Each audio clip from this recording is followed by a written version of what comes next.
Well, could I first of all just start say, I am almost greeting sitting up here with pride. And I don't say that, pride, what is that? But that Scotland can host an event like this with speakers like this, come on!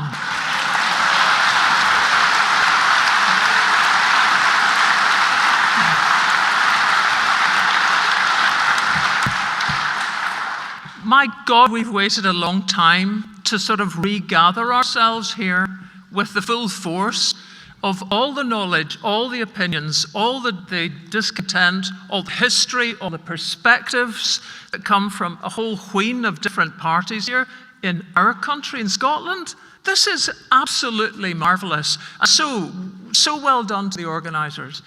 Now, I just want to start off by finding out where everybody comes from. I'm always curious, as you may know in this room. Who was, just as a matter of interest, born beyond the UK? Grant, you're welcome. Who was born in Wales?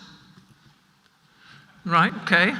So the Raymond William fans are obviously, non-Welsh, Leanne, which is good news, right? Ireland? England? Yeah. And Scotland. Okay, and who now, irrespective of where you were born, who is Scottish? That's the crisis of Britain, in a nutshell, because there is another state in waiting in this country, in Scotland, which has remembered a different way of operating. It's not ethnic at its best. Those days we fall down. But embodied in the criteria for the independence referendum was that very different outlook. If you'd lived here for 3 months, you're Scottish. The Brexit referendum.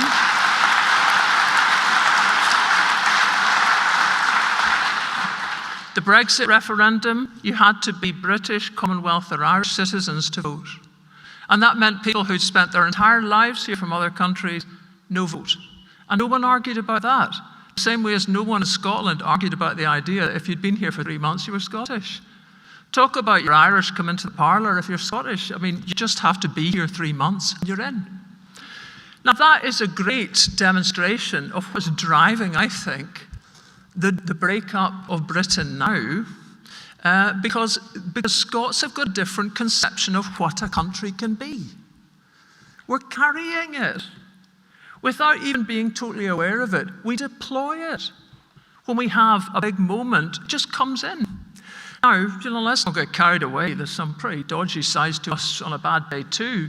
But let's talk about the good days, because that is the conception we're bringing forward. The history, why we got where we are, has been so well explained by everybody that came ahead of me.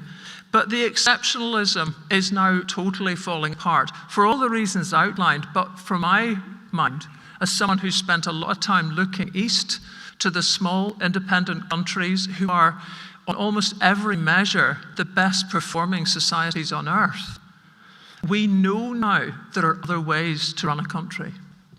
And actually, when you begin to look at, the exceptionalism to a current Britain, let's look at what cannot be changed. And I'm sorry, because we shouldn't be having party political digs at this point, but you'd have to say the new Labour government that we're expecting to have will possibly not change any of these. So first past the post. Hooray! How exceptional! And how exceptional to be standing alone in Europe with Belarus! Yay!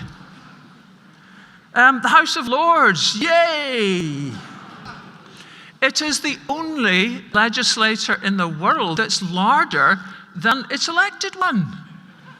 And it's the second largest in the world outside the National People's Congress of China. That's exceptional. Nice one. And actually, let's not get smug. Local, what is that? Scotland has the largest local government in the world, except for Korea. So there's a template here that has to be broken, and a template that I think the Scots have been questioning on a whole lot of fronts.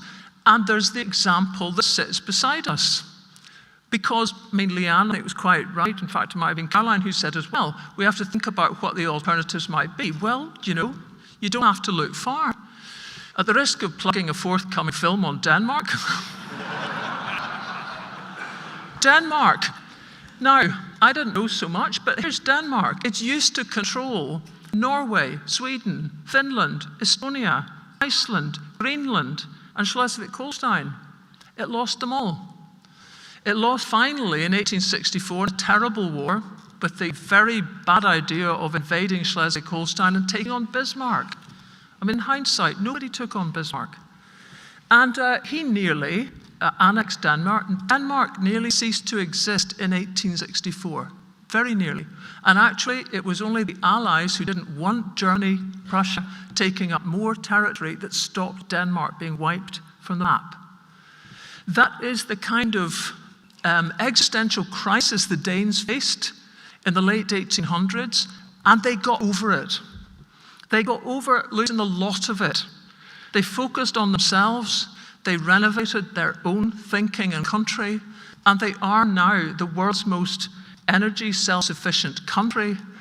They have so many accolades and so much going for them. They have a GDP far higher, sometimes double, sometimes treble that of Britain. Can you see a kind of parallel? And actually, when you get beyond that, can you see that that entity, the whole of the Scandinavian countries, that used to be under the control of one country, have actually learned to let go, have learned to become independent without fighting, and now cooperate really strongly in the Nordic Council. To the extent that when people talk about the EU and the great advance of Schengen, for example, there was a Nordic travel area 40 years before Schengen because it made sense. The Swedes used to drive on the same side of the road as us. They switched because neighboring countries drove on the other. It made sense.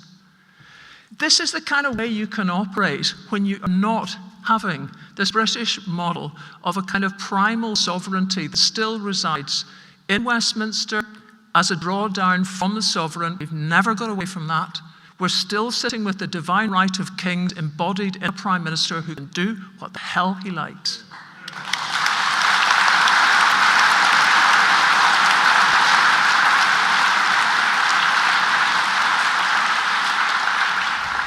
So the future is there. There's many, many models for us. And as for Scotland in particular, we have a geopolitical occasion to die for. We are part Celt, we're part Nordic, we're part British. We're a mongrel nation, thank God for it, and it's time for us to create a state. Thank you.